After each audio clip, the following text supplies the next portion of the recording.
Hello and welcome to the April version of the artist demo for the Society of West Coast Artists. My name is Jim Stinger and I am a member and volunteer for the society. And we don't do anything without members and without volunteers. So if you are not a member, please check out our website, societyofwestcoastartists.com, and become a member. And if you are a member and are not a volunteer, we can always use your help.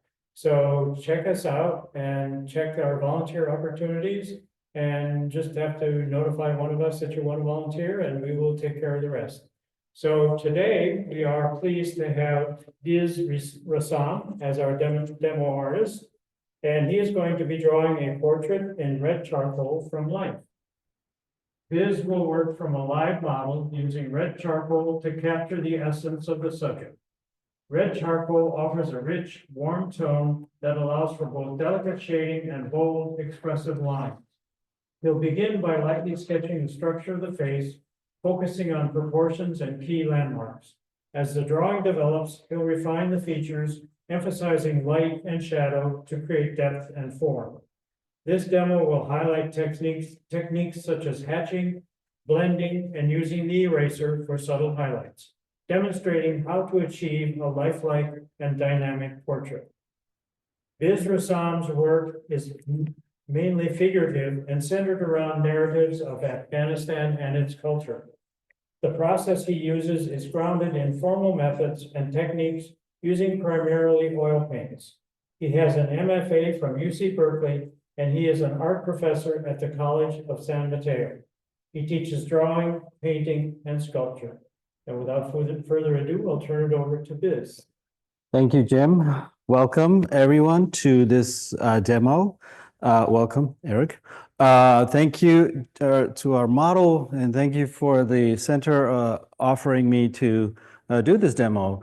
So I'm going to go over a couple of things. That is, I'm going to maybe chat. I will try to chat more as I work. I don't mind. And I have, I think, the ability to work and chat, which can be tricky. So I'll talk more about myself a little bit and maybe the process. So I'll be kind of blabbering about all of it as I go.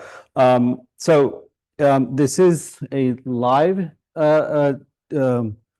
working from life. That is, we have a model here, and the way we were set up is I'm standing to the right of Jennifer, which means that my easel is here. There's a light over here, and we're trying to get some kind of a angle on the whole thing. And so this whole setup is going to be important in terms of how I access what I'm going to draw. So I don't want to make it really complicated or be it difficult where there's a lot of distractions and things like that. And so I'm set up over here, which means that I'm going to be working on this side where my hand might be also working at the same time where I'm looking. And I certainly don't want to be moving around a lot trying to look at my easel and then look at my subject matter. So if I'm trying to draw someone or even something from life, I want to be able to flicker my eyes back and forth between where I'm drawing and what I'm looking at. And so this is something that is very important, like I said, especially when you're working from life. The other things that are important is the material, of course. Materials are crucial in terms of understanding your materials and trying to make sure that your materials are sharp. In this case, you can see the daggers that I got, right? Nicely sharpened. So last night I, sat there and sharpened a bunch of these, and I probably could have sharpened even more because we don't have a lot of time. We have 2 hours roughly. And so if I have to sharpen during the session, which I hope I don't have to, I will. But so these are Carbonello 645. These are the sort of a darker red charcoal pencils. I use just a normal sanding block to sharpen the tool. You can use other things like just a sanding block or a fancier pad like this from Neatrum. They make charcoal and things like that, and they offer this pad.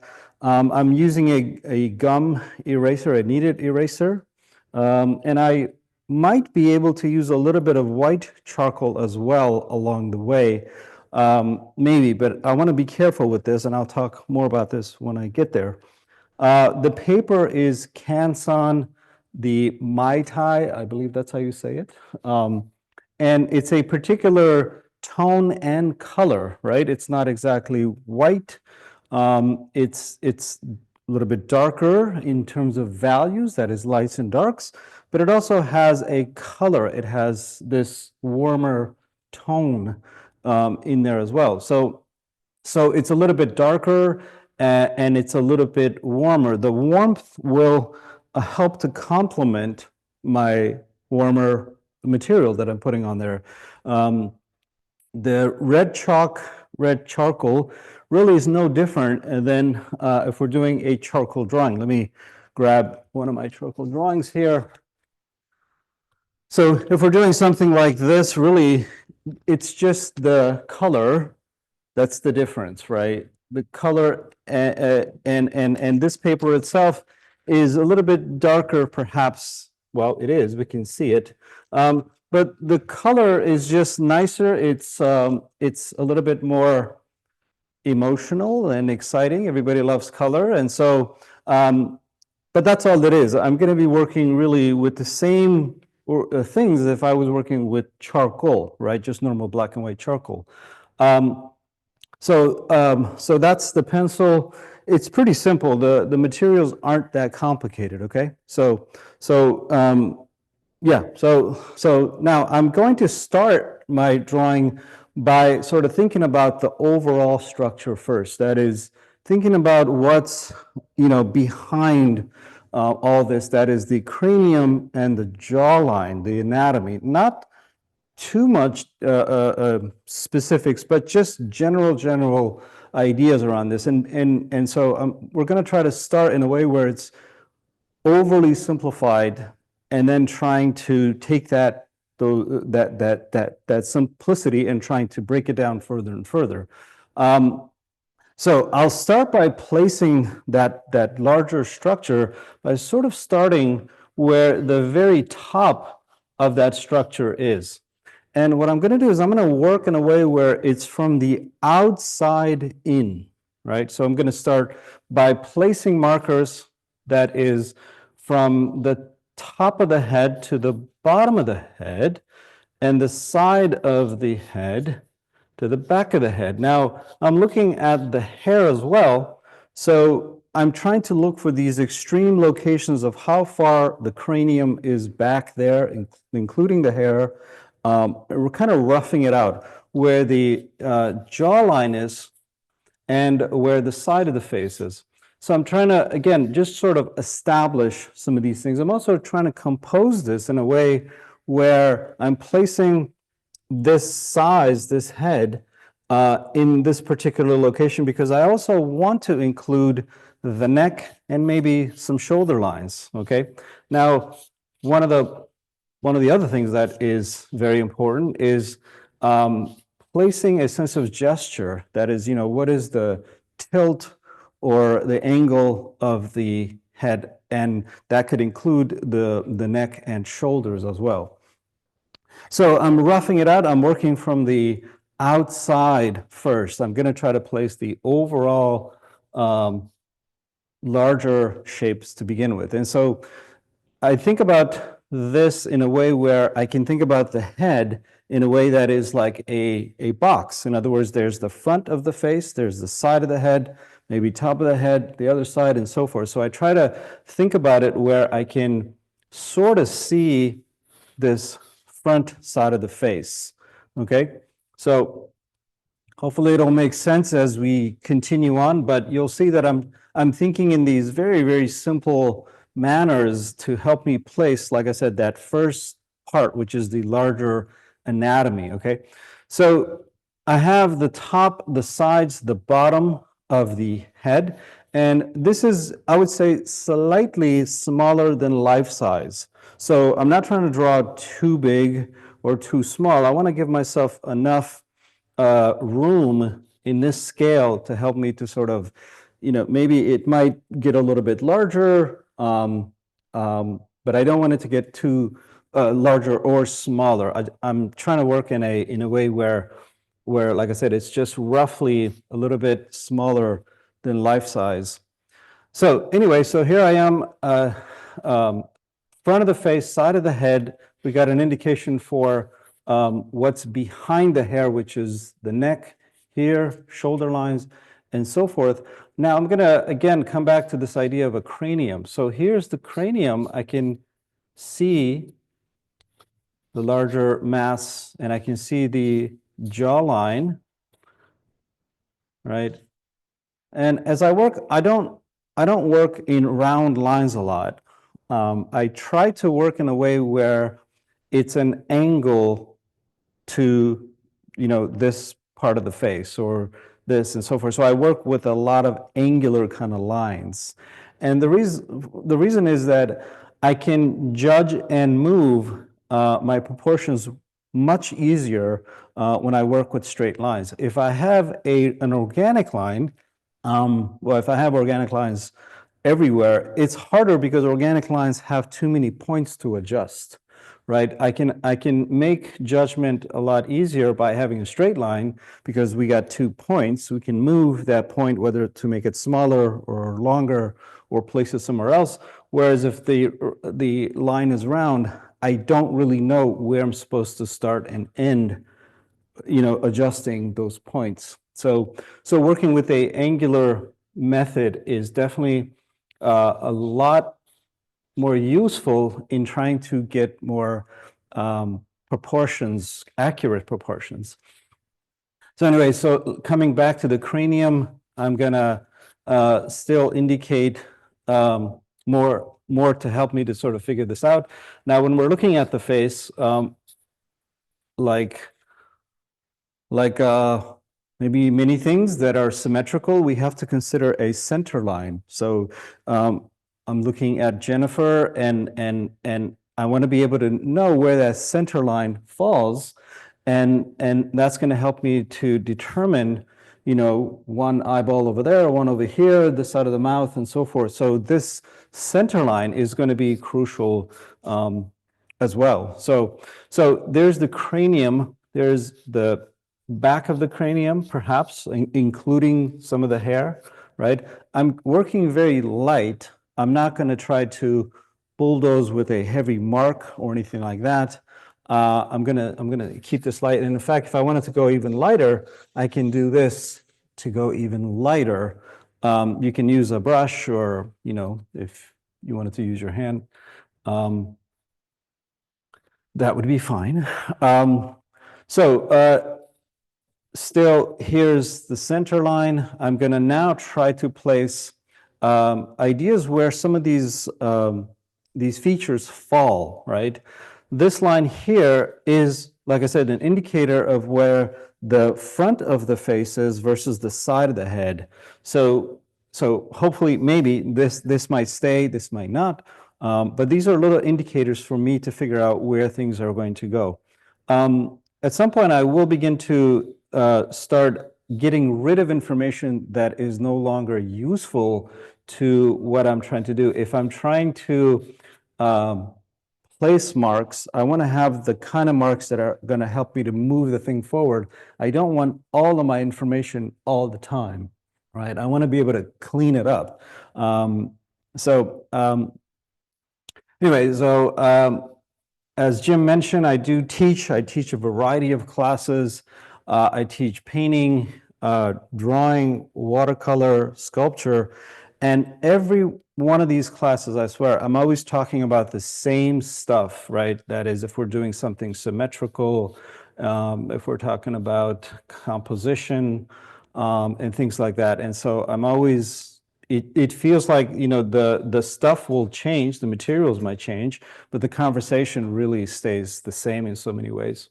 So All right, so there's my center line. Now I'm going to try to place a line that will indicate where the eyes might be. And this line here is roughly between the top of the head and the bottom of the jaw here. We'll still have to figure out where exactly that will be.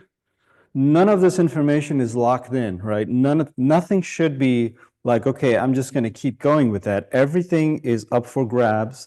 We should be able to adjust all the time, and we have to adjust. And the more information we put in here, the more you'll start to see how they relate or they don't relate. And so as I put more specific, if I put this eye, it might look fine. If I put the other eye, now they're relating. And so then I have to, figure out, are they working together? And that goes for everything, so the more I start to place, the more I have to be able to adjust these things. And so nothing should be really locked in. So I'm going to place a center line for the eyes here, and in between that line to the bottom of the jaw here, or the chin, I should say, another line would be where the bottom of the nose roughly is, right? And I can continue this, and I say, okay, now these are just kind of roughing, right? So it doesn't quite feel like halfway, but I'm gonna stay with it. I'm gonna put another line in between these two lines, that is the chin to the bottom of the nose, right? And so these are going to help me to sort of place where things are going to fall roughly. So we're kind of setting up a template before we get to the portrait. Now, when you're trying to pursue a portrait, I would say that's probably one of the hardest things to pursue in terms of accuracy, because everything is really right in here, and the difference is very, very small, right? So proportions become a monumental task because everything is just like right in there. And if things are off just by a smidgen, it may not look like that person. I always say that before you pursue a portrait, you should try to pursue just a human head. Just try to draw a human head, and see if it looks like a human, right? That would be useful. Anyway, so these are just indicators for me to start maybe placing some of these things. And like I said, I go to right over here because this side of the head does change that plane, if you will, right? Draw a little box here. So now I'll explain something in a second here. So if we have a kind of a box like this, right? I don't want to follow this line all the way across because this actually changes direction, right? It goes that way, right? And this has more to do with perspective and how when you're looking at something that has planes, that is this side of the head versus this side of the head and so forth, that angle on things will change. And so in this case, I can see the ear slightly, and what's happening is that this angle is moving slightly this way. So if I did see the ear, if I was to follow that, I would follow the bottom of the nose to the top of the eyes, and I would place my ear roughly between those two lines. But it is a different angle that is being pursued. It's not the same angle like here, okay? So that's something we have to keep in mind as everything is in perspective, okay? So now I'm going to try to start placing some of these features, again, roughing them out. Here's my center line. There's roughly where the features are lining up. The first feature that I try to pursue is the nose, and that nose can begin right here. Many artists will start here at the glabella, right at this location. This is what's sometimes considered as a keystone. That is, this is where you will be placing this sort of key that will help you to sort of place everything around that. So you want to be careful where you start, where you place, what you place first is going to be sort of your anchor, right? And where your anchor is, um, according to all this stuff matters. So if I start placing my eye or some other part, it may not be in the right place because, well, we're looking at the center line, we're looking at, I don't know, other parts. So it may be a tougher problem, whereas this little part here may be a little bit easier because this will line up roughly right there, right? This is the little part right here that we're trying to anchor, okay? So I told you guys I blabber a lot, right? So, um, so sometimes on demos I have to shut up a little bit so I can draw. So I'm gonna just sketch a little bit more, roughing things from here, right? Just gently kind of making my way out, right? Um, And so there's the glabella, I'm looking for a large angle. I'm not locked into the bottom of that line. That is absolutely the bottom of the nose. No, it's a rough estimation that will tell me, well, it might be there, it may be close, and so forth. And so I want to be careful not to commit because it's too soon to make commitments, right? Commitments are bad. So again, working my way out, still working with angles, right? I'm going to place some of this anatomy that is the structure, the bony structure that I see. And here I'm mainly pursuing some of the orbital cavity that you would normally see if we were looking at a skull. And so studying a skull or human anatomy in general is very useful for this type of subject matter, of course, because what you're pursuing or what you would be pursuing mainly is a lot of this anatomical information. And so this is actually the top of the orbital cavity right in there. You can see that little indentation as the skin kind of goes right underneath. That's what's happening there. So I'm not pursuing details or anything like that. I'm trying to place bits of information, anatomical information, that helps me to land things in a rough location. Okay, so I'm going to go ahead and just make my way downwards here to the mouth. And again, I'm just trying to place some ideas to give me some hint of where things are. Okay, and I can start to do some erasing. There's a tendency to pursue details very quickly. When I'm teaching really like a lot of subjects, regardless of the subject, students will just kind of go after the details very quickly, and it's always the same struggle, and I'm having to remind them that, well, let's not focus on that. Let's try to find those larger parts first before you get to specifics.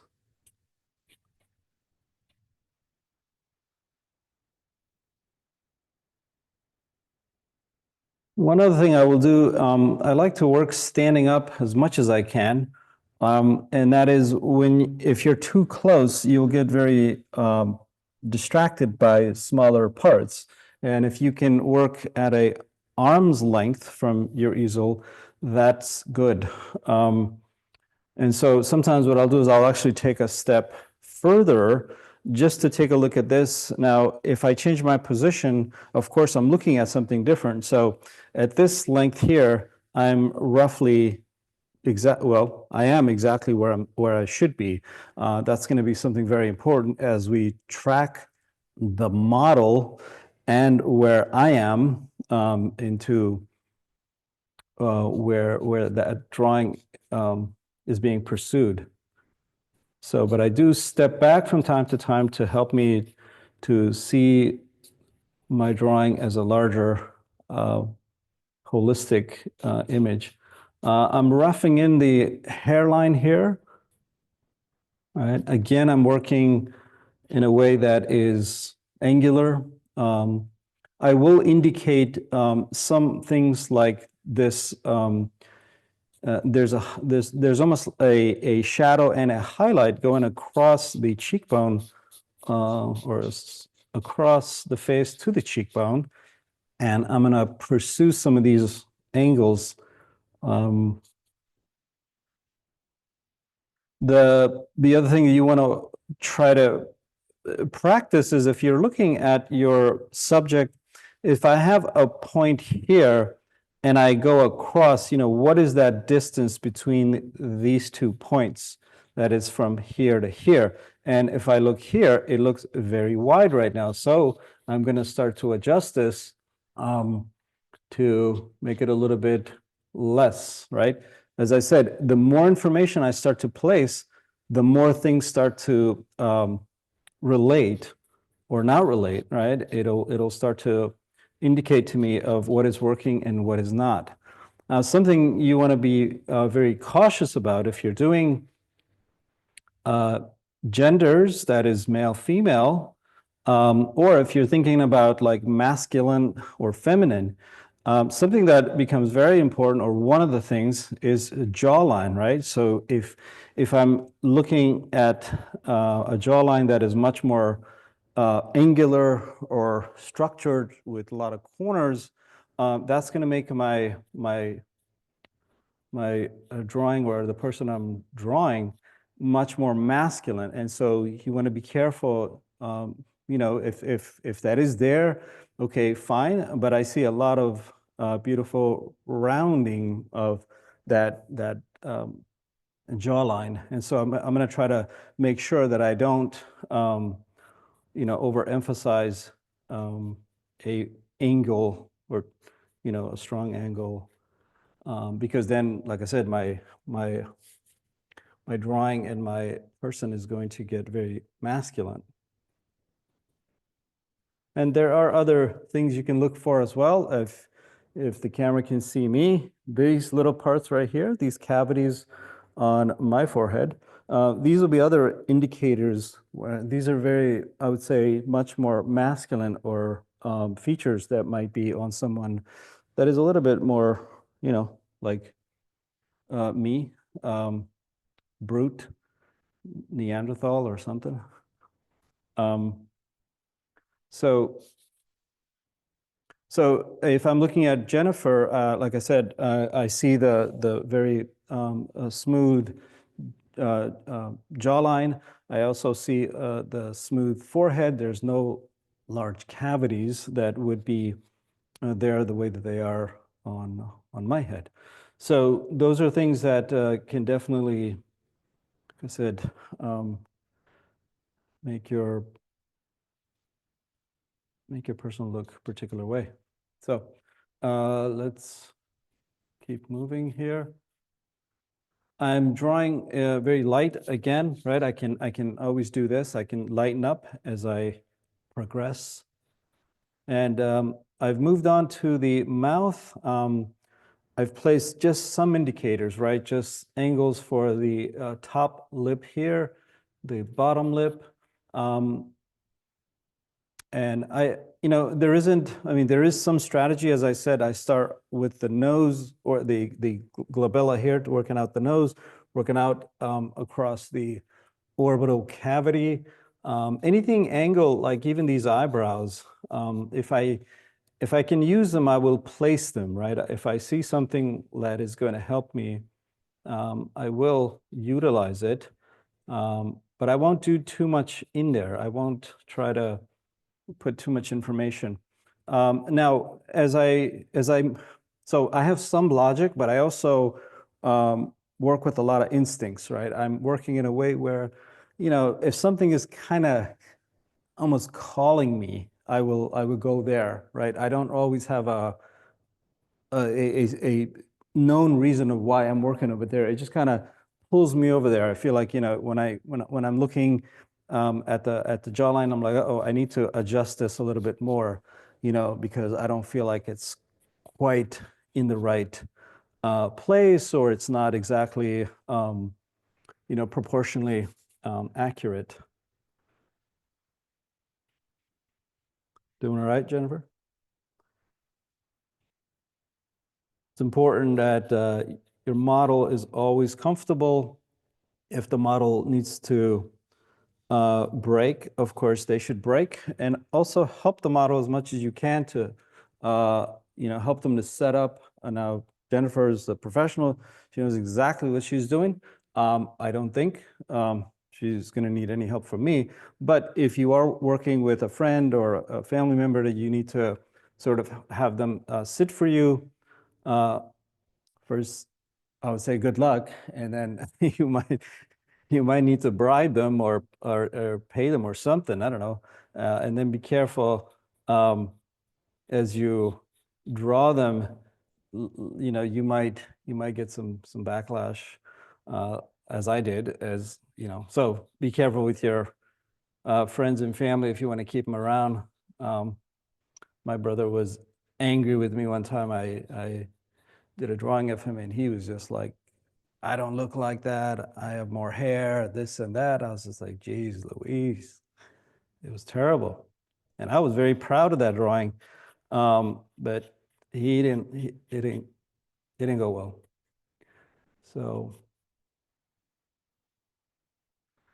So take your time. This is, I would say, from, like I said, the most of the subject matters that I would say that I think that if we're pursuing still lifes, landscapes, figure even, portrait, I would say, is one of the hardest to pursue. Because of this information, we'll take a little break, and I'll keep talking and I'll keep working.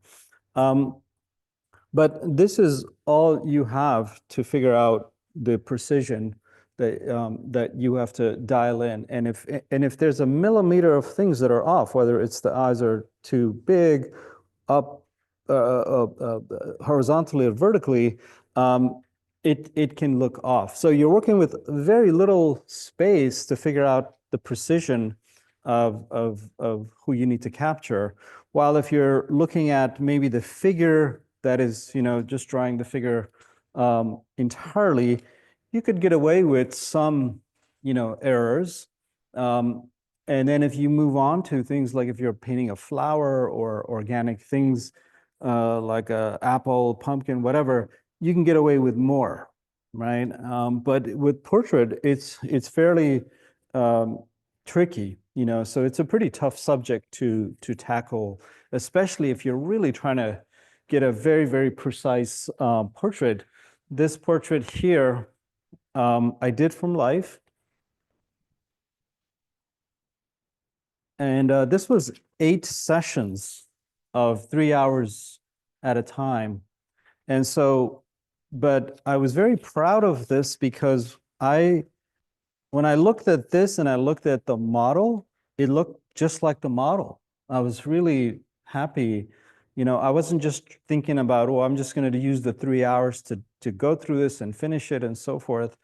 You could do that, but I think it's a tougher gig to do. Certainly, like I know sometimes these are paintings that I did in 3 hours. These are just rough painting sketches, really, like this or this. Now these are smaller, so got less space to work out. And I mean, I was done because I had the time that I did, 3 hours-ish. But it didn't quite look like this person, not exactly. So, and that was fine. So I was really just pursuing painting a human head. Whereas things like this took a while. This is a plaster cast that I set up that was trying to paint this little plaster cast from life with natural light falling on this thing. This was probably I want to say about 4 weeks, 3 days, 4 days a week, about 3 hours a day. And the, it's difficult not to obviously rush or say, I'm going to work on this so much. But really, if there's any room to allow yourself to really work in a way where you're not trying to finish so much, but you're trying to work in a way that is more accurately pursuing things very gently, very slowly. And so that would be much more useful. I'm speaking from my own experience. When I was in undergrad school, that is the Academy of Art in San Francisco, I worked very fast and very furious because I wanted to be an illustrator and maybe an animator. And so I worked in a particular way. And then once I decided to not do that and pursue fine art to, painting and drawing and things like that, and I realized, oh, it's a different process. It's a different kind of attitude. It isn't, you just have to crank it out. That really doesn't really help you, especially if you're trying to achieve a certain look or a certain amount of information. I mean, obviously we live in a society where, I mean, it's the society of acceleration, right? We're just continuing to accelerate with everything. Our attention spans and things like that are difficult. But if you can pursue something that is gently moving it forward, that's a good thing. So, I was saying this to my plein air class the other day, and that is we're outside, we're trying to paint, and I told them, I said, it's tough trying to squeeze everything in, especially if you're a beginner, but try to get, just 1 or 2 part accurately placed. That is, if it's the sky plus that hill next to the sky, that would be enough, right? And then you hopefully, I mean, you get a little bit faster, but you do it in a way where you're gently trying to move forward and not be rushed. Anyway, so Jennifer's back. Yay. Okay. Cleaning up a little bit, I'm going to make sure that my model is, back where they're supposed to be, and Jennifer is exactly where she's supposed to be. And so that's something very important as models set up. They need to take a break. They don't sit there for hours and hours, not being able to take a break. Some people have this idea that models, I've asked friends if you can model for me, and they're like, oh, do I have to sit there for 5 hours sitting still? And I'm like, no, it's like 20 minutes at a time. You can take a break. And they're like, really? They're like, oh, I can do that. Just, read a book or something. I don't know. So, but you want to make sure when they do come back that they are in the right, angle. And if you have to help the model to adjust, hopefully you can work that out. So now I'm going to move to the eyes. We're doing on time. Doing all right. So I'm going to place an indicator here, this little tick marks that I will use as sort of the end of the eye in this case. And so the middle of the eye, excuse me. So the inside of the eye here, going towards the middle of the center line. Here's my center line still there roughly. I'm going to place this tick mark, and then I'm going to go right across to the other side. And I'm going to find where that is, right? Where's that other tick mark, if you will, right? And so I can see that needs to move a little bit. And that means that my nose actually has to move a little bit. So I'm going to now pursue where the eyes are. And so I'm going to place this tick mark to that, and then I will take that and move it across to the end of this eye, and then jump over to the other eye. So what I'll do is when I'm working on one side of the face, I will jump to the other side just to kind of either place that side or sort of cross-check myself as to where where the other part is. So you want to constantly bounce back and forth. Now, this part of the eye right here roughly will land or angle itself with the nostril, right? So we have a center line. We have sort of drawing a line that is in between roughly the top of the head to the bottom of the chin. And then we have the line for the nose and the mouth. Now we have more lines we can actually start to place to help us sort of place how they might align, one with the other. So I'm gonna place that little tick mark. And like I said, it's a tick mark. It's not me trying to pursue the whole eyeball, which we will get to. But right now, I'm going to place that here. I can't see the other nostril. It's back there. And here's the other side. And I will just begin with the upper part of the eye, that is the opening. And so there's a couple of things I'm going to try to place, and that is the opening here, the upper part of the eye here, and then this little corner right here. This is the bottom, or the top of the orbital cavity, and then I can see the eyebrow on top there. So I'm looking at this. I'm looking at this, right? So it's not trying to do something like that, right? I'm not trying to like place these linear lines or this overly simplified thing. I want to try to be as precise as I can where things are.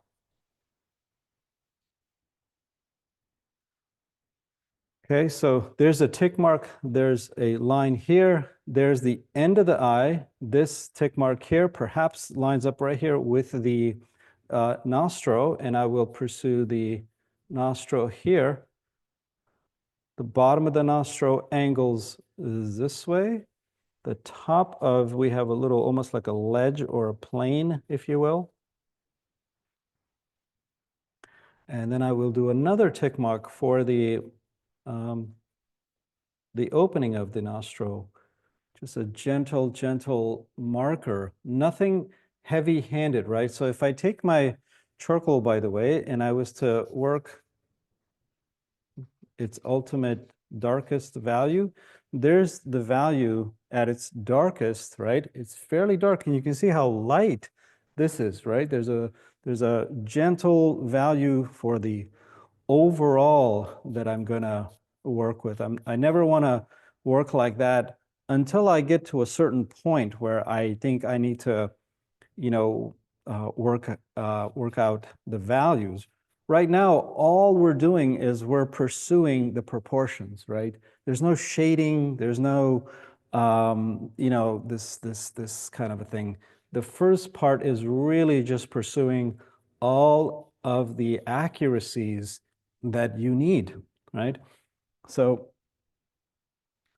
there's a little indicator for the nostril. There's a little bit of a shadow going like this for the nose, right? There's a particular kind of shape one of my teachers told me about, and it was this shape of a diamond shape to pursue in the nose. And the way to pursue that, or think about that, is think about the nose being in three parts. You have the bulb of the nose, and then you have the nostrils. So these three little parts kind of joined up roughly like this. And you have the bottom of the nose, and you have the bulb itself sort of a little bit further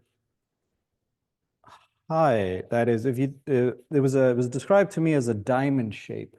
That is, if you look at this shape here, this would be roughly the way that bulb would sort of be placed. And if you go across the center of that, right here somewhere, you would have a highlight, or that point, or that angle where things come forward. And we can kind of see that with Jennifer. we can see a highlight roughly right in here, right? And but you can see this sort of this shape. Now, sometimes I will put a little bit of value, right, to help me indicate some of these things, but I'm still pursuing the the drawing, right? The linear pursuit of the proportions and not so much the values. The values they'll hopefully come around, okay? Now, this demo is 2 hours, which is maybe decent enough time to give us a good start and a good beginning, a good structure. But definitely not enough time, as I was showing some of the other work. If, you know, for me personally, I mean, I would like to spend 6 hours at minimum on this, right, Jennifer? Right. So, but 2 hours, you know, we don't want to be trying to just blaze through this thing because we got 2 hours. Again, talking about what I was just saying earlier, is don't make, you know, like this shouldn't be rushed, right? It shouldn't really be pursued in a way where you're just trying to get through it because someone's here for 2 hours and, you know, you need to do something that is quote unquote done, right? That's really not useful. Really try to, you know, gently move this forward, and not pressure. It's kind of like hiking, right? I went hiking one time and I was just beaten, but I had to get to the top, you know? And I just kept going, you know, it was just like this. I just kept going, you know? I didn't want to stop. But I don't know, those are analogies I use in my class with students, and sometimes I think they're good, maybe. I don't know. So I'm looking at the nose and I can see that the bottom of the nose is here. And I can see that the nostril is here, the bottom of the nostril on this side, right? So you can see now I'm starting to get into smaller bits, right? Just smaller parts that need to align very carefully. I'm also starting to feel like my little pencil here is starting to get a little nubby. And so there I go, right? The tools have to be able to enable you to work efficiently. I mean, again, here we go. If you're on a job site and you got a hammer or a screwdriver that's worn out or something, you know, something's wrong with it. It's not exactly, you know, as effective because, you know, so it's really no different for artists. If your tool is just this big old thing and you're trying to work out these small little parts, it doesn't work. You have to use a razor sharp point to help you to dial this in precisely, right? And so I I tell my students, oh, you have to sharpen this, and we have to take 20 minutes out just to they throw a fit. They don't like it. Like, what? I don't want. I just want to draw. So I'm going to bounce around now, as I was saying before, wherever my eyeballs begin to pull me, and I'm going to try to make sure that, you know, if I'm placing, you know, something that starting to feel confident about, I want other parts to start locking in the same way. And I'm starting to, you know, I like where this is going. So far, so good. I just sent an image of one of my paintings I did, a horse. I painted this big old horse, and the background wasn't so great. And I kept the painting at my girlfriend's house, and I took it from her, and I edited the background, and I showed it to her. She's like, "Oh," she's like, "I'm surprised you didn't screw it up." I was like, "Geez, okay." So, but she had a point because I will sometimes take some of my work when I try to rework it, and I will screw it up, or I will overwork it, or do something, you know, because maybe I was rushing, or I don't know. So point is take your time, try to relax and get the parts relate to one another.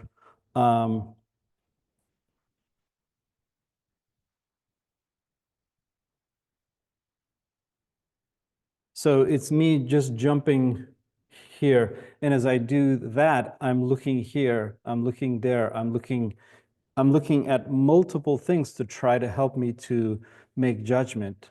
I'm not just looking one to one, right? I went to a really wonderful little school in Oakland called Golden Gate Atelier, and Jennifer has been there. Andy Amaral teaches, he's the director, and he taught me things that I never knew existed in art making, and in particular, observational art making, working from life, model, and so forth. But he taught me this thing that, well, you have to, if you want to know what how to figure that part out, you don't look at it directly. You look to the side of it. You look at something else to look at that. So you're kind of doing these counterintuitive things. And at first, when I heard that, I just like, what do you mean? What are you talking about? Like, what do you mean not look at it? But I understood that a little bit later, and I was like, oh, I was like, that makes so much sense because everything has to relate. It's not a one-to-one. It's all of those parts relating to each other. And when I'm working here, all of these parts have to relate to each other. So, all right, let's see. Working on the mouth here. The corners of the mouth, important, just the very, very end of the mouth here. The middle of the mouth, I can see some darker line. Obviously, the very dark line in between the two lips is what I'm seeing. So I'm not going to try to outline or try to pursue the lips very harshly. What I want to be careful with is I'm starting to worry a little bit is this little space in between. And so the fulcrum in this case here, this little dip here, and then this little angle for the fulcrum is going to be really what determines how the upper lips are shaped, right? That, and then I have a little bit of, again, there's a little bit of a value that's falling into the fulcrum, and again, I'll mention this again, is that notice I've not used one round line here. Everything is really at angles. And so I'm going to continue that process probably for the entirety of this.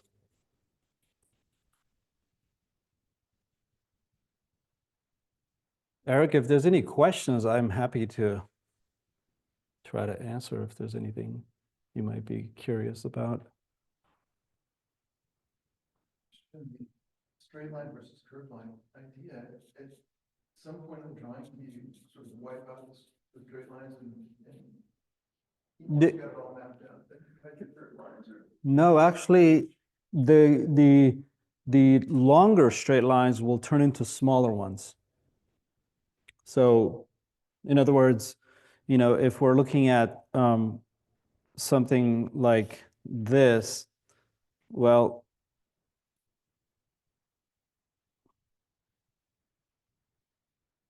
I mean, sure, there might be some possibilities, I'm sure, in the hair where I can, bring some waviness. But the point with this stuff is that where accuracy matters is where I'm going to utilize those straight lines. But if it's here, I mean, I can come up with all kinds of hair and it won't matter. because this is the information that I'm after. So, but yeah, I don't force the lines to eventually turn curve. They actually, there's a lot of straight lines that you'd be surprised in nature and how we create, these images. But those straight lines will definitely give you quite a bit of accuracy. So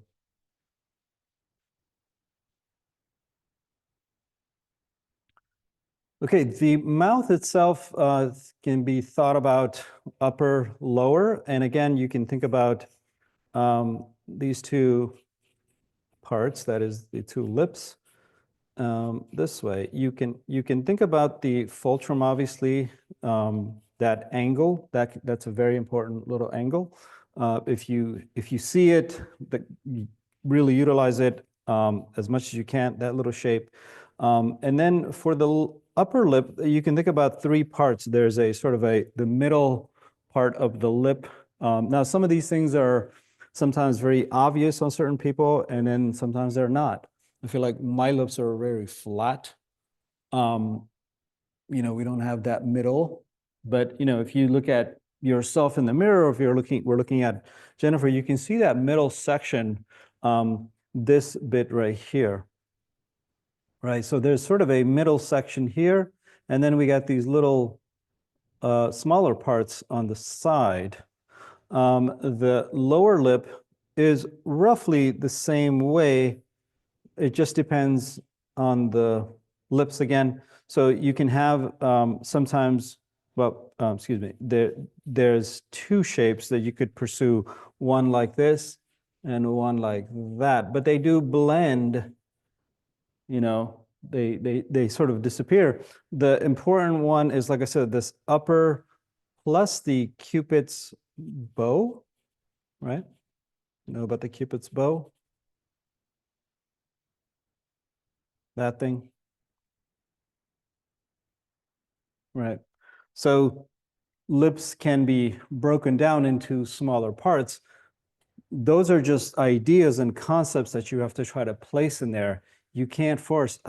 The lower lip for Jennifer, I just see it as a big flat plane. I don't really see all those little indications. So I have to be careful how much I introduce. Now, if you're just drawing somebody like just made up or just some AI generated, person, you could place these things just to kind of understand it, but you're not gonna see that always in certain people, in certain lips. So I'm going to indicate a little bit more now to the hair in this case. Some things like hair, be careful how much you put in, what kind of information you're putting in for the hair, because if the model needs to take a break, suddenly you got a whole new style, showing up. So, you can try to obviously be careful with how much changes happen. Again, I started here, right? Well, we started by placing this overall shape, and then we started here with the glabella. We started working like this, and now I'm just going outwards, right? I'm slowly making my way out to the hair. So I'm going to, let's see. So I'm still noticing that as we are at this point, I can see that the jawline was too angular. I started off with a certain kind of a width or a certain angle and so forth, but I can see that it's a little bit gentler, it's softer.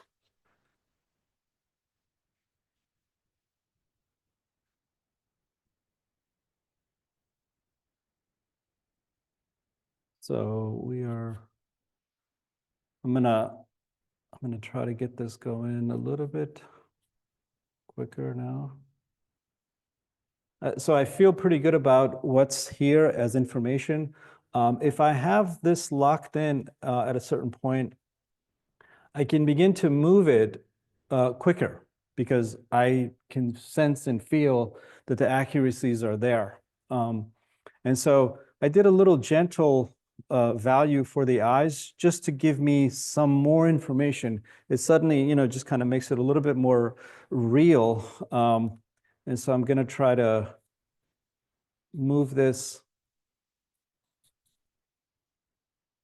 a little bit quicker. Like I said, I can only go quicker because I am confident with what's there. If I was struggling still with some of this information, I wouldn't be able to do that. I wouldn't be able to move faster.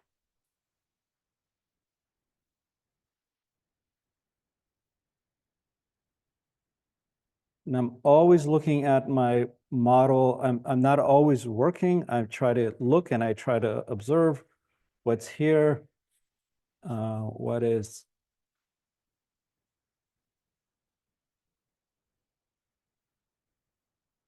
This distance feels a little bit too low.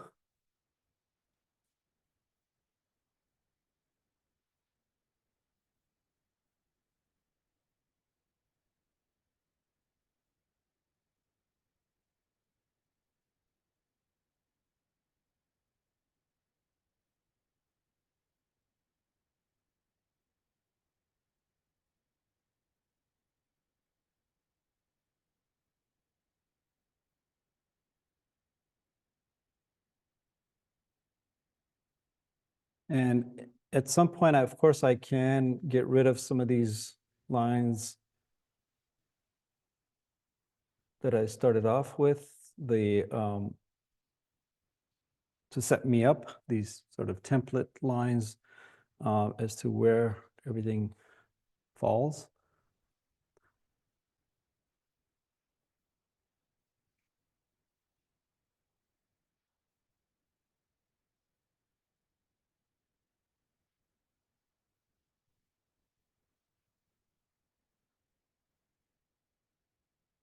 The distance, between the eyes, you'll roughly have one eye between the eyes. So if you're trying to figure out what is the distance between here and here, that is here to here, it's roughly one eye, right? So if we're looking across both eyes, you can estimate one eyeball right in between those eyes. Now, it isn't exactly this size and it isn't exactly this size. It's basically the difference between these two because the head's slightly at an angle. So this eye is smaller, this is bigger, and then this would be in between those two. So,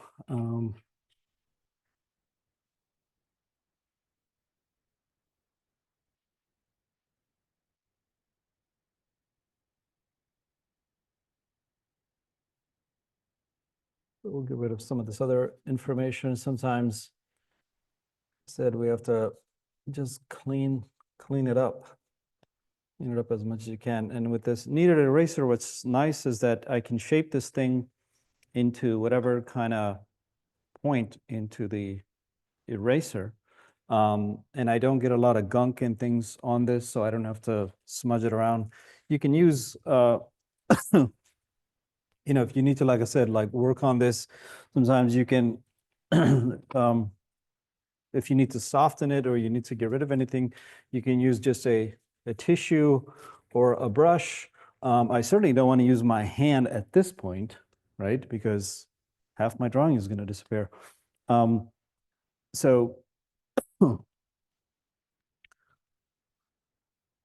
I'm just going to try to work just to reinforce some of these information. I don't want to go nuts here because the model's not there, and so I'm not going to try to make up things. And it's easy to do. When we're drawing, we're actually, well, technically we're not looking anymore. We're looking and trying to remember what you saw. And so we can get into problems because we rely on our memory at that point, And so you have to come back to looking again to recapture what you just remembered and sort of reinforce what you saw. And so, if I see my students where they're like not looking, I know that they're in their head. They're it's difficult to know what's there as so much information. So if you're just here like for a couple of minutes, you're really getting a lot of ideas that may not be appropriate, because we have ideas about stuff. We have ideas about, oh, I know what that looks like, or I know what that should be. And so, I don't know where that comes from, whether it's just some uh, thing that is some primordial thing that we just have. If you give a kid crayons, they'll draw a face, they'll draw things. And those are ideas that begin and sort of continue, and there's a database that we have about things. And that can continue in the classroom, because people have ideas that they may not know that they're placing, but they are placing them. And so working from observation is very, very reliant on you looking, so there's a lot of looking that you have to do. In fact, I would say you should do more looking than doing, and so an artist really, their perceptions change as they work with, drawing, at least the visual arts. As you begin to do this, the world changes. You're walking down the street and you just notice some light, some tree, and the world just suddenly looks like you want to capture it or frame it and so forth. And so it's very wonderful and very beautiful. But like I said, if you're working from life, you can't be, kind of stuck over here. And if the model's taking a break, I definitely don't want to be going off and coming up with things that I think were there. I want to be careful.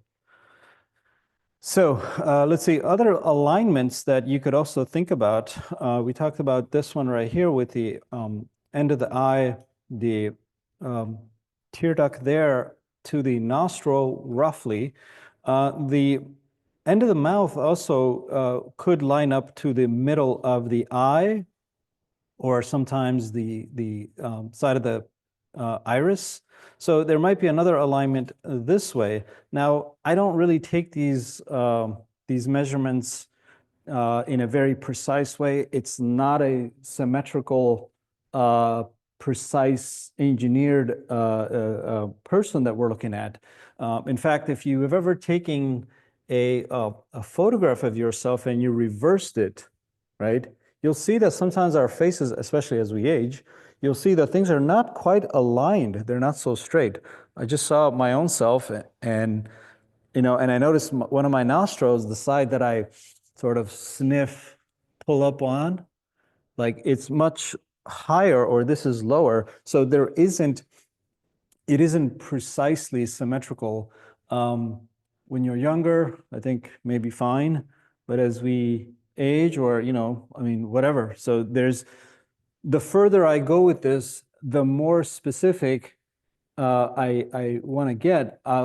There are tiny, tiny little nuances that I have to look out for. And so,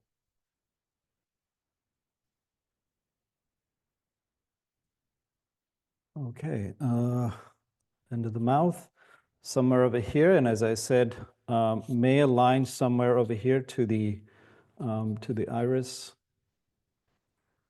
If I'm putting down the iris, I want to know where the bottom of the iris is to the bottom of the lid here. If I'm looking at the eye itself, I talk about the orbital cavity. This is the orbital cavity right here, very much close to the skin.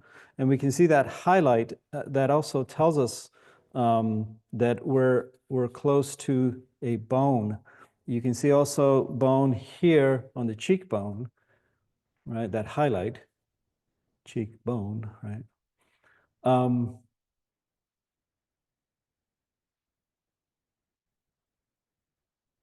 Okay, and jumping around a little bit. And the kids are collecting eggs. Super cute. Easter. Okay, and so let's see, back to the eye. The eyeball is there. There's an actual ball sitting right in here, right? And so we can kind of see that. We can see this little bit right here. There's a ball that sits in this little cavity. And I'm giving myself tiny little indications of where things are. That is the top of the lid.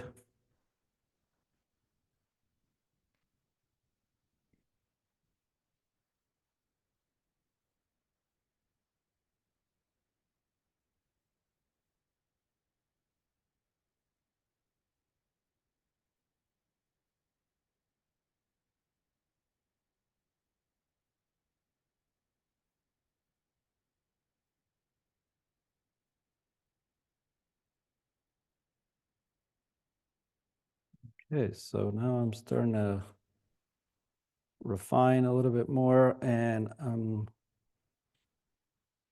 feel like there's something still here in the jaw, a little bit too high, or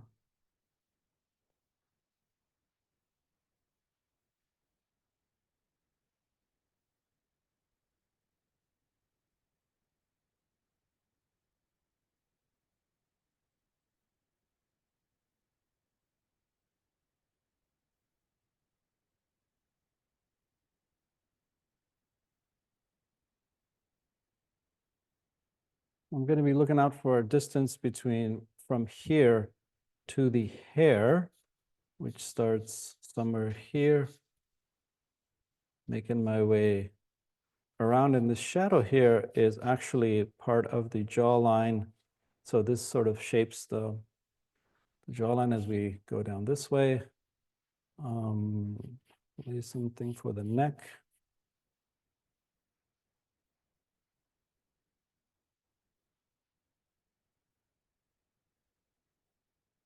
And I'll indicate a little bit more for the neck itself, again, to kind of indicate a little bit more around gesture, maybe garment or anything else that I might include later. Right,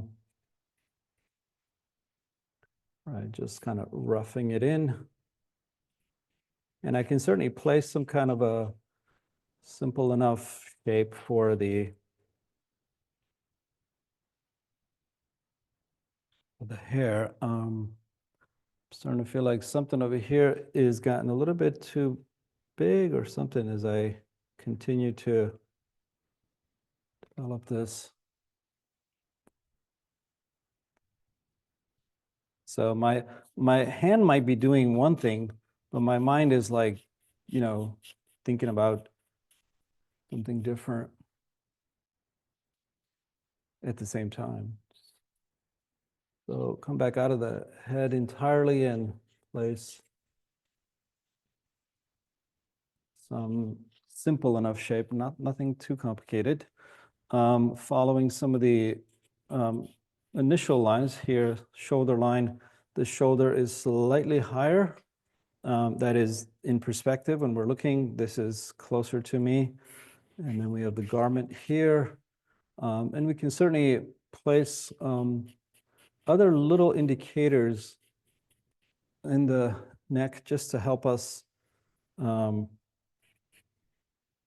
where things might be. The clavicle somewhere over here, the pit of the neck somewhere here, and so forth. So those are things we may get to, may not. That's okay.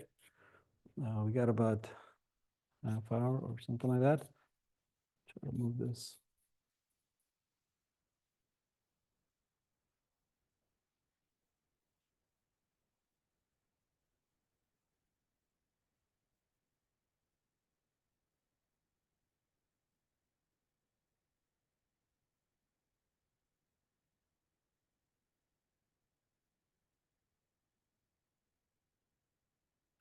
Now, at some point, I will exhaust the linear drawing. That is, I'll need to start bringing in some values to help me to see it further.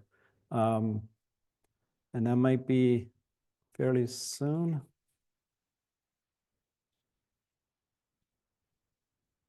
And once I introduce values, then you'll start to see that, yeah, I might suddenly see, oh, I got all these other issues that I didn't quite see.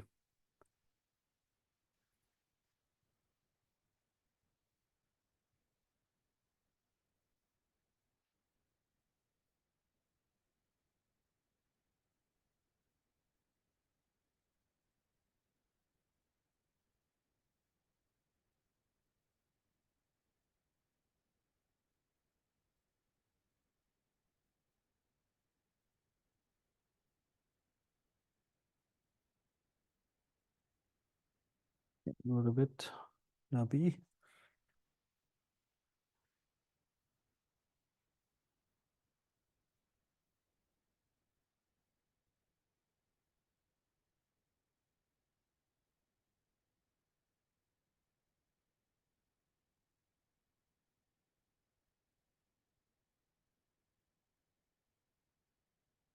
Okay, over to this side.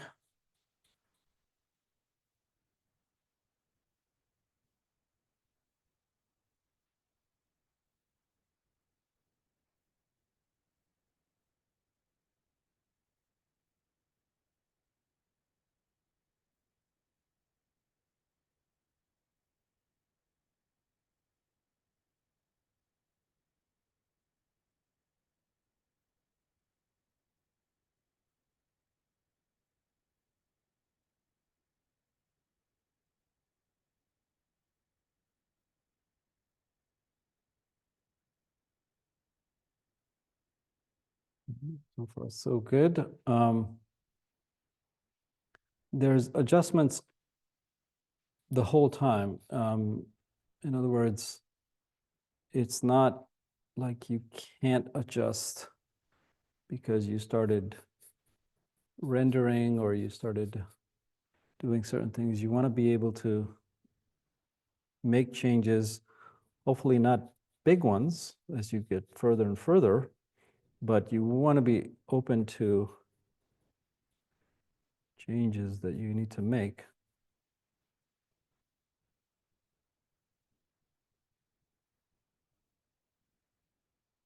So we'll put in a little bit of value to start us off.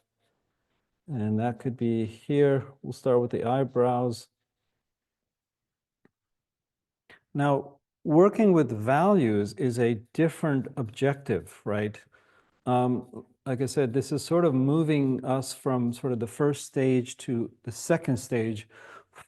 Value structure is completely different because you're working with trying to figure out lights and darks. So you're no longer working so much with proportions so much, although you might still have to deal with that. But when you start to move into values, that is trying to figure out what's lighter, what's darker, and so forth, that's a different objective. That's pursuing light, right? And how this light, here we got a couple of lights. We got a bunch of lights, kind of doing its thing. And so that's a very, very, like I said, a different objective. It's a very, I don't know, sometimes a little bit more complicated, but it depends on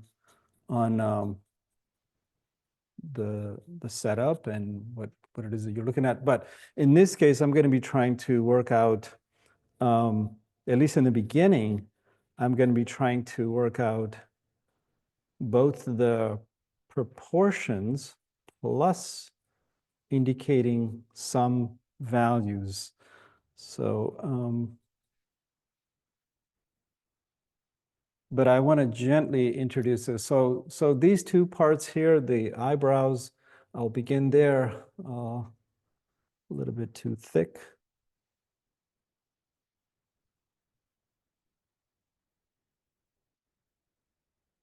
And I will put a value on the lips here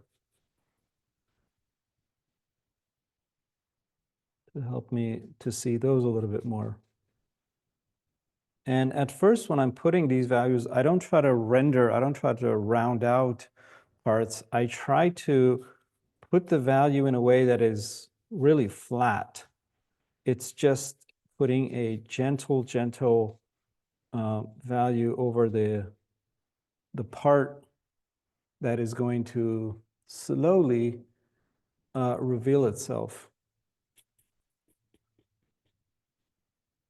It's very easy to put a lot of values in this, but it's also it's also very difficult to move all that material around. So if you're trying to do this and let's say I want to erase, something in the beginning that is a line, well, I only have these lines, these straight lines that I was talking about. You can move and erase these lines with less effort. But if I have a ton of values or information, then I got a lot more correcting to do. And um, so I try to set myself up in a way where I don't get myself in trouble where suddenly I got a mountain of values that I got to move around because things don't quite align and it doesn't look like the person. And so, this would be the more appropriate method, trying to set yourself up so you don't get in trouble.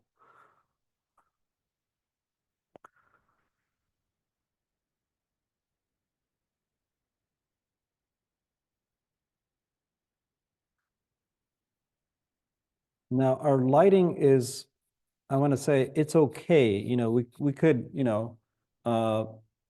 if we had more time, we could, adjust lights and play with the light.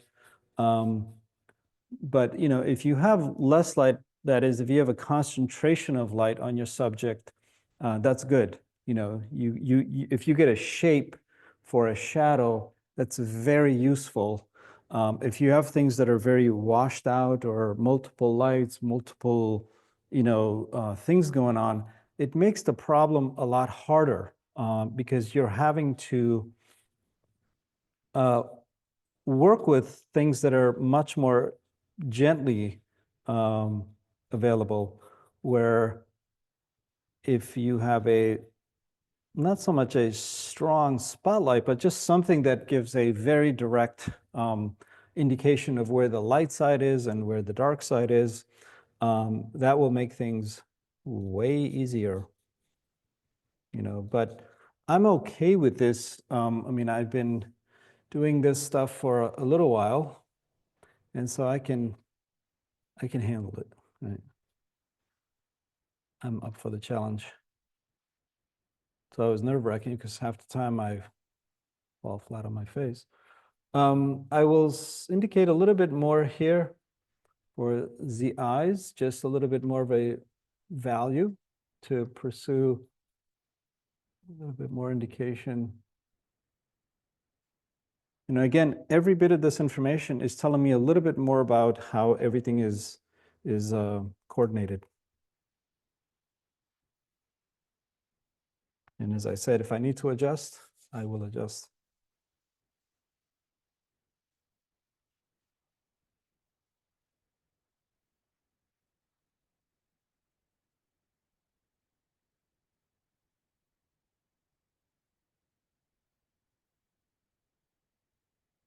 Okay, so now I'm gonna make some good values happen, some larger values to make things go a little up. I'll use this little guy.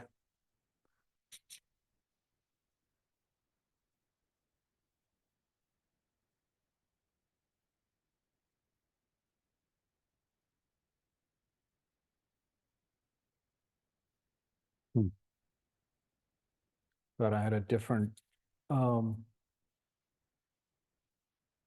think I might, I don't know why that's giving me a certain tone or something.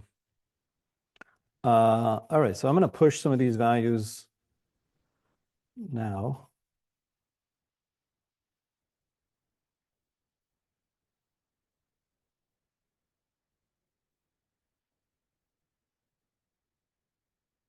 I'll try to find some of these flows and gestures in the hair.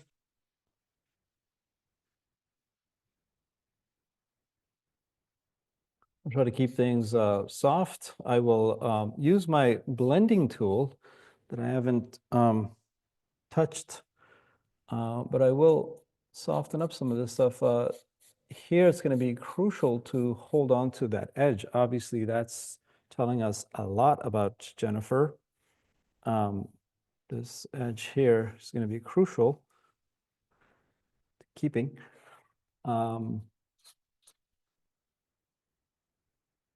Sometimes I will maybe keep some of these lines, these sort of gesturally lines. But at this point, I'm not really trying to do that. I'm just trying to put in a good amount of value so I can get the stuff going. And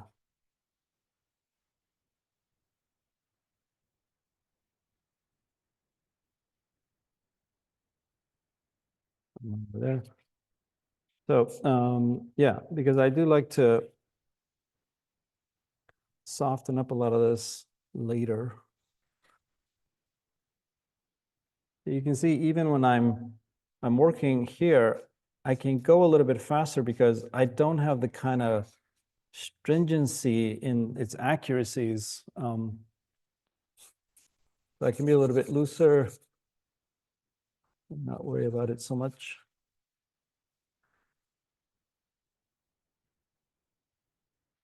I'm trying to follow the form, that is the flow of the hair. Some of that might work its way, but we'll see. So I can put down some information, some amount of charcoal, and I can go back in there and I can try to soften some of that up. And it'll just sort of get into all the nook and cranny of this paper. So I can take that value and flatten it, right?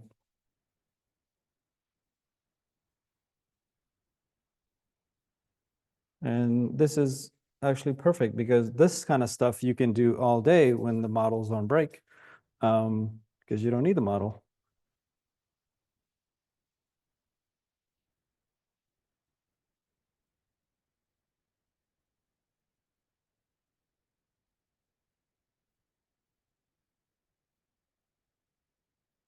Now, in this case, I'm not going to do the background.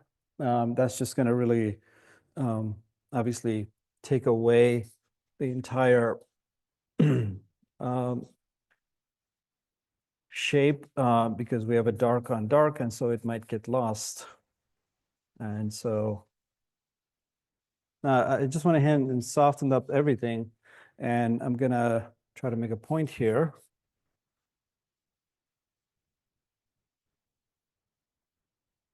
Everything all right? Yeah.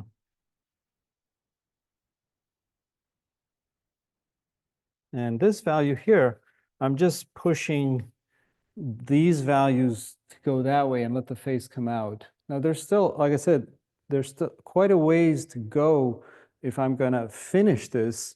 As I said, I mean, there would be like 6 hours. That would be nice to have. So from here, I go back in, and then I would again try to work these values out even further to try to tighten them up, get some edges that would be sharper and softer and so forth. So the materials has to kind of get into the paper, right?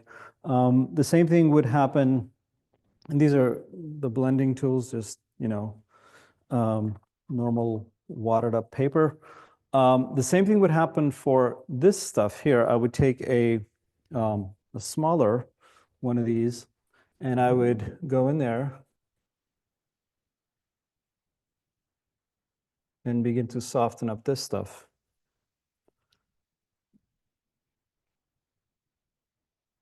And you can see why it might take a while. Because you'll get this really beautiful smoky kind of feel to the whole thing, but it takes a while. It takes, I mean, hours. And this part, like I said, is when you get into the value stage, you can work a lot of things out without the model, just flattening or putting in these large parts.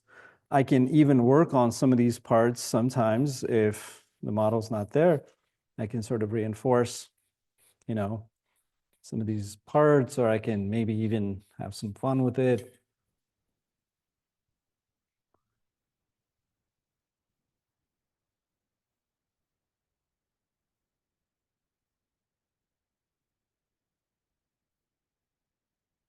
Are we doing one more?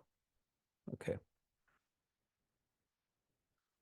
So whenever, I'm just 305. Is that okay, Jim? 305? Yeah.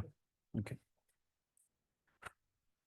Well, I do want to happily say that I think it looks like her, and that's a good thing, right?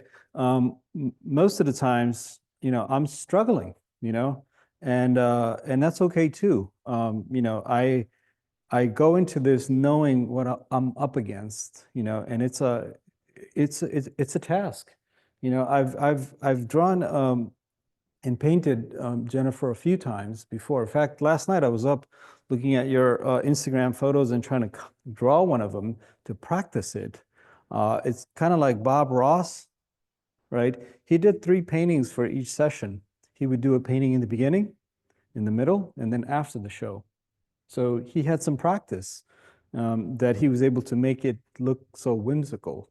Um, so so yeah, I'm totally stoked that it actually looks like her. Like still got a lot of work, but I'm happy that I got it this far.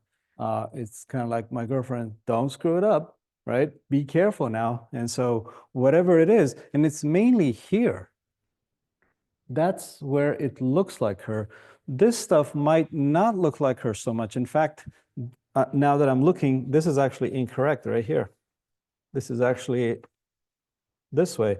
There's if you look at this box right here, I'm actually seeing a bit of Jennifer's top of her head. And so this angle here goes a bit this way.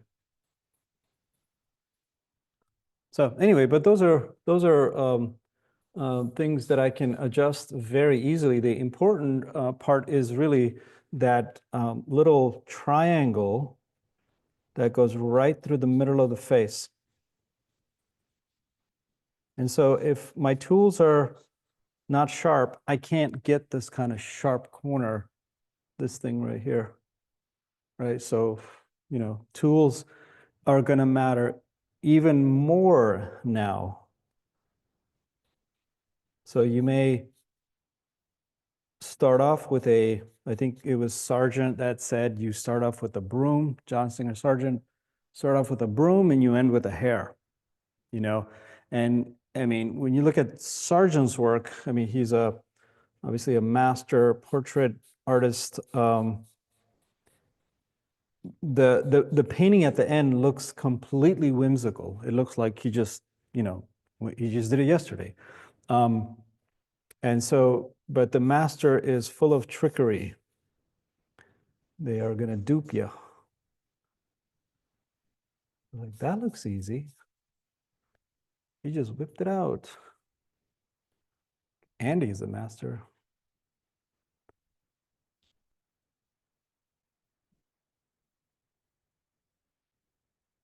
All right, so filled in. Again, there goes the straight lines, right? Again, more straight lines. I don't know if I did a round line. I did here maybe, but it went away, just kind of filling it in, you know, nothing is kept. Here we got sharp edges. We got sharp edges between what the hair is doing and the cast shadow. And as I make my way up here to the hairline, it's soft. It's a soft edge. So in the value stage, you're working with a different set of problems. You're working with a hierarchy of light, and you're also working with soft edges, hard edges, lost edges. I want to make a little indicator for light on the paper first. And this is something that I would use eventually to use as a highlight, if you will. This is the darkest value that we have. And if we were to continue to develop a sort of a number of scales here, we could do the 9 scales, if you will. We'll just do a couple. So as I make my way to the paper becomes a value at some point, and then I take the paper and I start adding white to it, and there's white, whoop. So there's the white charcoal at its highest. There's the paper, you can't see it, but that is a value that's there, right? The paper is a value, but this would be gently, maybe, in a few places. But I always caution students to not go nuts with that white charcoal. They always just kind of put a little too much. And so we have to carefully place everything else that goes. Here, again, talking about some of the edges, this edge here, right on the hairline right here on top of the head, very gently placed. As I push these values that dark, suddenly this looks very light. And so now this has to start catching up to this stuff, right? And now I begin to coordinate all the values. And so if I get one set moved forward, then I need to start pushing other parts. So I'm looking at certain places on Jennifer that is like the eyes. I will look at the upper lip here. I can see a strong line.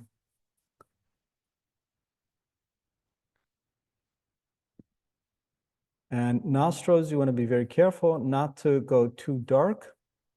You don't want to create a hole right there. You want to gently introduce a value. Now, this side of the face has a very light value that I will crank in for now.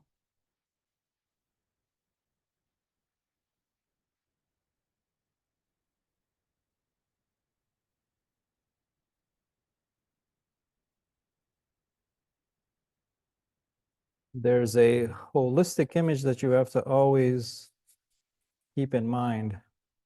And that holistic image means harmony.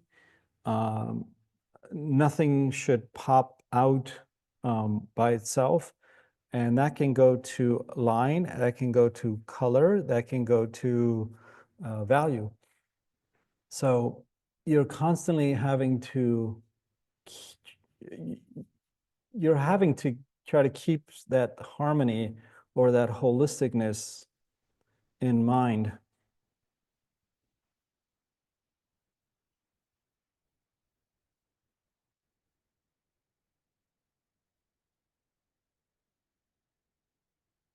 And when I'm looking for values, but when I start off to doing the linear part, the drawing part, my eyes are wide open. I'm looking to see where things are, how far apart they are, and so forth. When I begin to work with the values, I'm squinting. I'm looking to reduce the information. And when I do that, I begin to see the larger picture. If my eyes are wide open, I'm looking very precisely at particular places. But as I squint down, I can see a darker side, I can see a lighter side, I can see the larger holistic uh, coordination of values. And so as I look, you may not notice that because the camera doesn't quite, I don't think it's on my eyeballs, but I'm squinting. I'm squinting to see what's happening with the values and where those values are that I need to pursue. As I go into the value stage, you might have heard of this. There are no more lines. There's no lines when you get to the value stage, right? No lines in nature. There are no lines.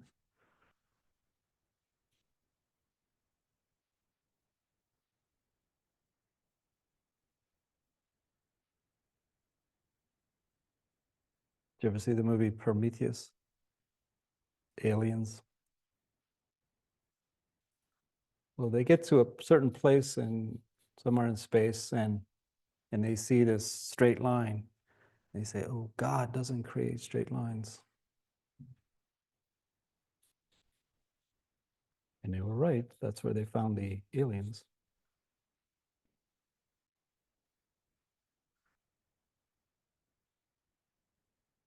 All right.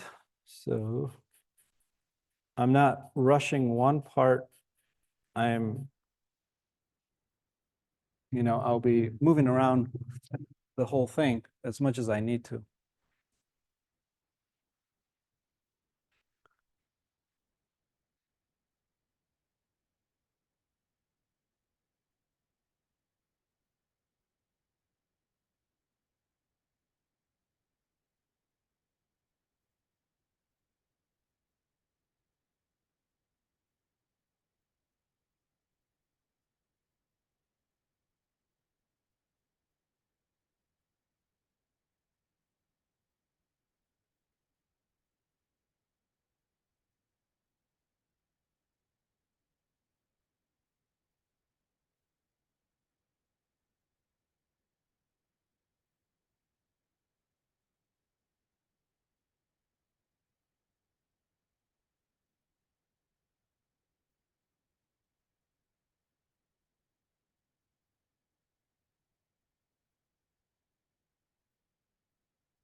So if I'm looking at something like this, I'm looking really at a sphere, more or less. Light's coming down more or less like this. And there's a highlight right here. And the form shadow itself is here, right? So you can think about it like that, right? There's the light over here. And things are falling on this side, more or less. Now we have a couple of lights falling on Jennifer. So, we get sort of a washed out shadow, if you will, on the other side. That's fine. But that's what's happening in a nutshell. So as I look at her face, my highlight or higher light is right here, right? And it's up here. You can see it right here. And I'll go ahead and indicate this just for the heck of it. Let me erase what's there. So I want basically pure paper.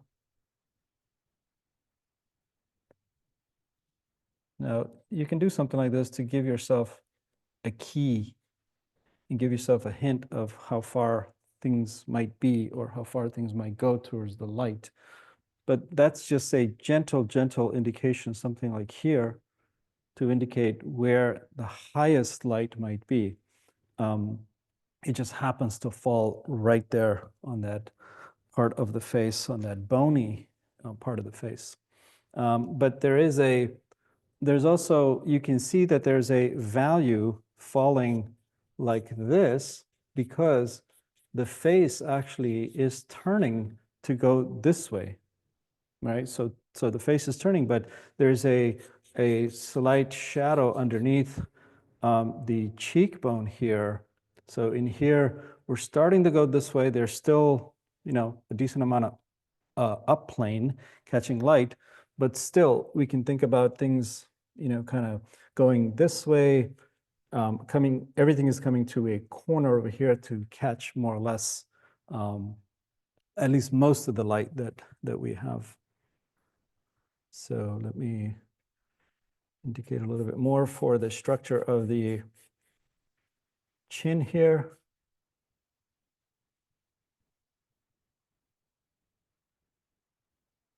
And there is the down plane underneath the lower part, right? Now I indicate things like this to, I know I'm going to soften these things. I'm going to gently, get rid of these marks. So I'm just grazing the paper as I do this. I'm following a certain structure, a certain form, if you will, in trying to describe what's happening. As I do this, I'm understanding more and more what's happening with that part. What is the design and the terrain, if you will, of what's happening to that part of the face. And if I get bored, sometimes I'll just, not bored, but tired. Sometimes I'm like, wait a minute, let me kind of take a break and jump over here to the hair, which is easier to mentally manage because I don't have to think about so much complexity. So I'll jump around. And if I get one part developed so much, then I will definitely start going into other places where I get all the parts caught up.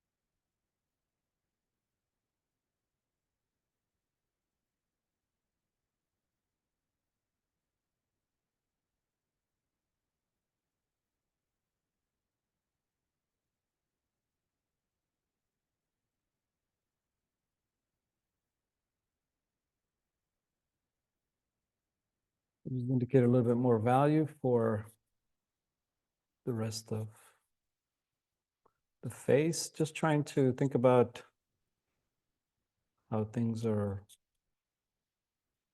falling.